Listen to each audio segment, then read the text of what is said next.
Muito boa tarde. Queria cumprimentar toda a plateia, um cumprimento especial para a Sra. Reitora que está connosco presente e a doutora a professora Cristiana Silva, que nos acompanhou e acompanhou-me particularmente ao longo deste percurso do programa doutoral, sempre paciente com as dúvidas de quem não era um académico.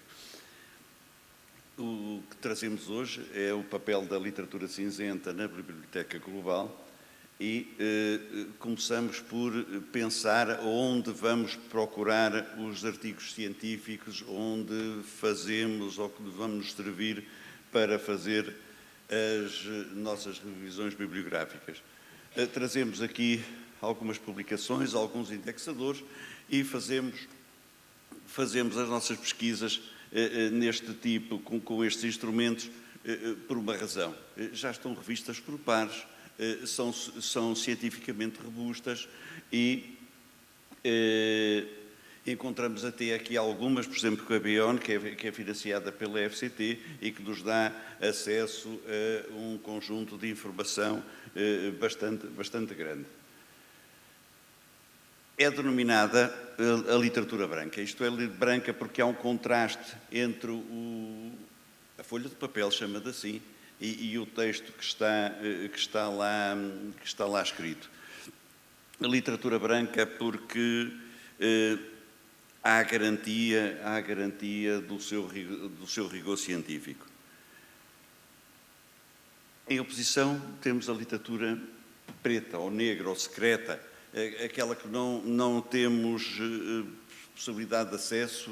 É um tipo de literatura que é muito cobiçada hoje pelos hackers e temos notícias recentes sobre este assunto, onde é um tipo de literatura que não tem acesso, ou nós normalmente não temos acesso a um número muito restrito de leitores. No meio, encontramos uma literatura cinzenta. Portanto, não é tão fácil descoberta como a literatura branca. Em geral, tem muito pouca tiragem em suporte de papel, usam mais as tecnologias digitais para a sua disseminação. Não é amplamente distribuída e os critérios editoriais não são tão rígidos como aqueles que encontramos na literatura branca. Não quer dizer que este tipo de literatura não seja revisto pelos pares, em muitos dos casos são e profundamente. A definição da literatura cinzenta trago-vos o resultado da Convenção de Luxemburgo de 1997, portanto tem 25 anos, não é atual, em que diz que é aquela que é produzida a todos os níveis do governo, do académico, do empresarial e industrial, em formatos impressos e eletrónicos, mas não é controlada por os editores comerciais. E aqui começa a haver a grande diferença entre a literatura branca e a literatura cinzenta. Enquanto a branca é controlada por editores comerciais, no caso da literatura cinzenta não o é. E mais tarde, 2 anos mais tarde, a definição de Luxemburgo foi precisa ao dizer que não é controlada por editores comerciais, ou seja, onde a publicação não é a atividade principal do editor. Isto trouxe para a literatura cinzenta outro tipo de publicações, como, por exemplo, os livros de atas de congressos ou os livros de resumos, que agora fazem parte deste tipo de literatura. Portanto, há quem defenda que é efêmero e que é dirigida a um público restrito. Exemplos de literatura cinzenta. Documentos de conferências são considerados literatura cinzenta, manuais, as teses e dissertações, embora revistas e não por pares, por quem sabe mais sobre os temas, são considerados também este tipo de literatura. documentos de trabalho, os denominados working papers,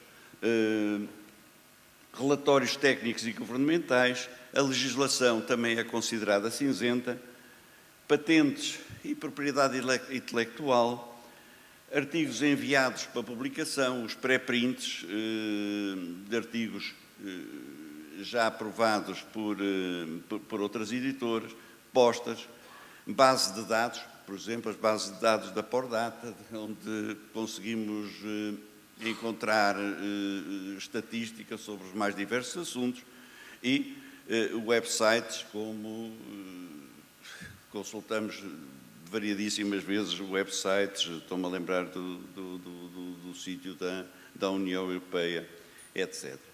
Perante isto, eu fazia uma questão.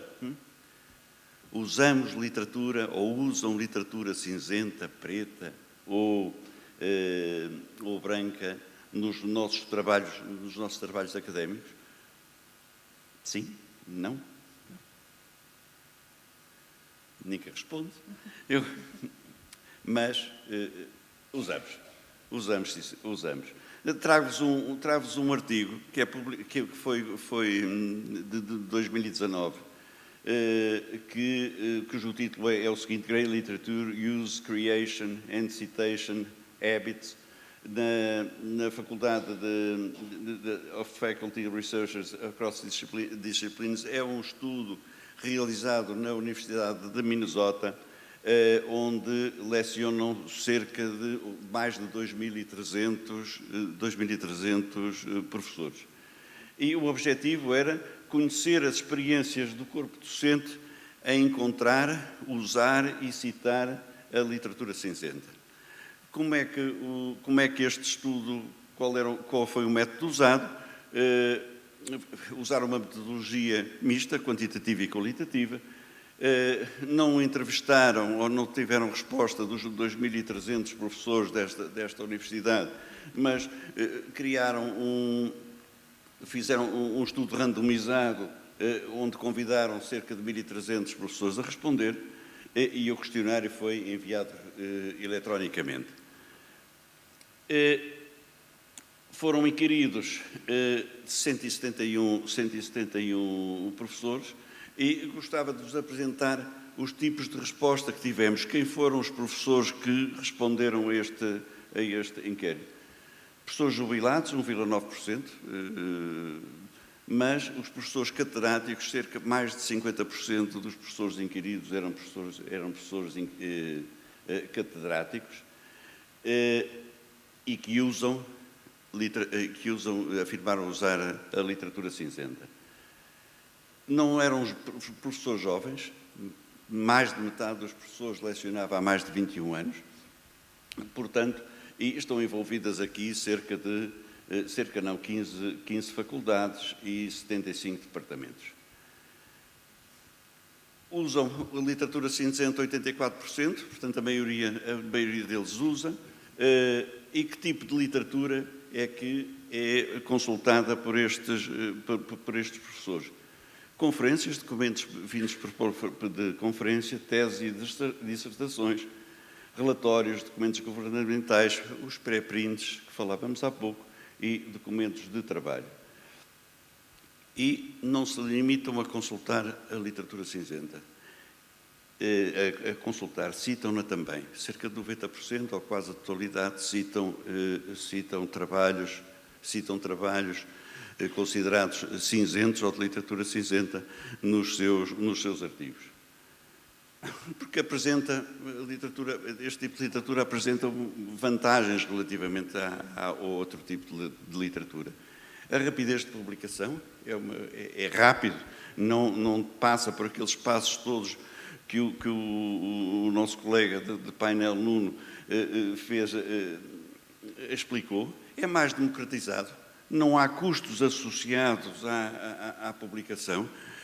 Todos nós sabemos que para publicar em determinadas revistas o custo é alto, ou estamos num grupo de investigação com poder económico, ou então não é possível. Normalmente são open access, não há custos de acesso. A informação é menos compacta, isto é, não está restringida a determinado número de páginas ou número de caracteres, ou mesmo existem literatura que denominamos branca, em que os editores não permitem citação da literatura cinzenta nos artigos que publicam, e os custos de publicação são mais reduzidos. É evidente que devemos ter alguns cuidados, ver a autoridade e a relevância dos autores dos artigos que estamos a ler. As revisões por pares, em geral, não é tão profunda. Existem muitas publicações na língua materna dos autores, o que, por um lado, também é bom, porque não ficamos restringidos à língua inglesa como língua padrão. É preciso ter atenção à metodologia, verificar se a metodologia desses artigos é uma metodologia sólida e a sua atualidade. Normalmente, não é valorizada pela comunidade científica, e não é valorizada porque não traz citações, ou as citações não entram naquele ranking de citações por número de artigos publicados.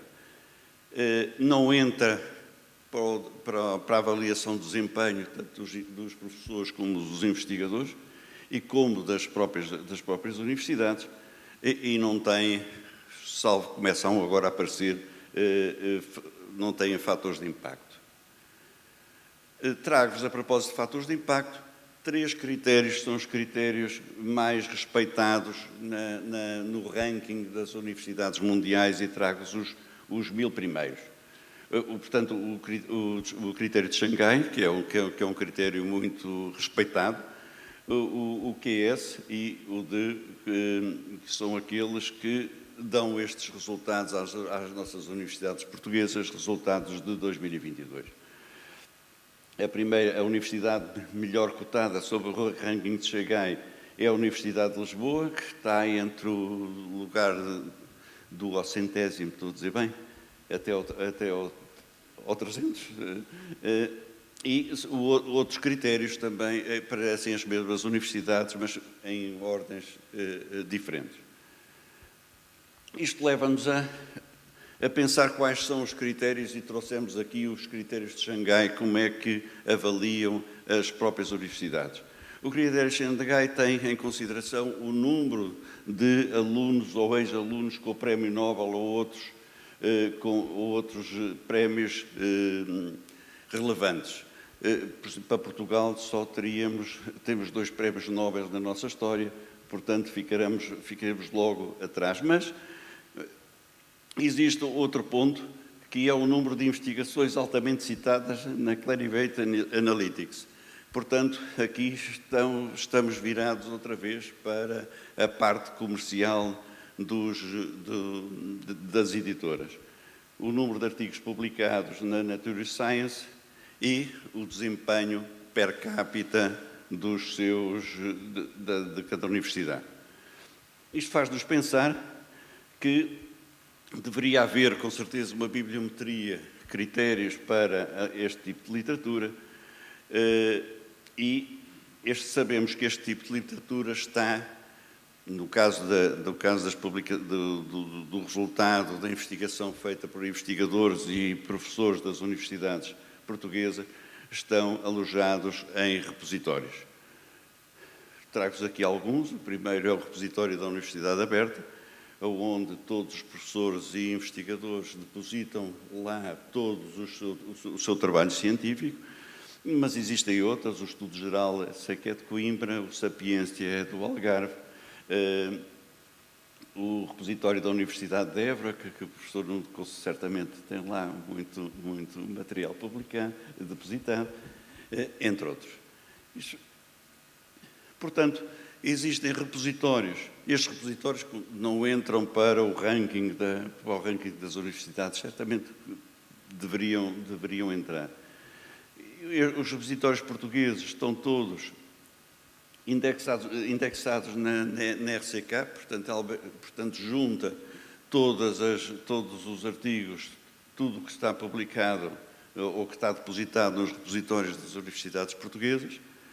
Existe um repositório europeu, que é o OpenAIRE. O OpenAIRE engloba todos os repositórios europeus, mas, embora haja várias tentativas de repositórios mundiais, não temos, e como estamos em estudos globais, não temos um repositório global onde sejam, pelo menos, indexadas todos os depósitos feitos nos repositórios locais. Muito obrigado. Creio que respeitei os 10 minutos. Com licença.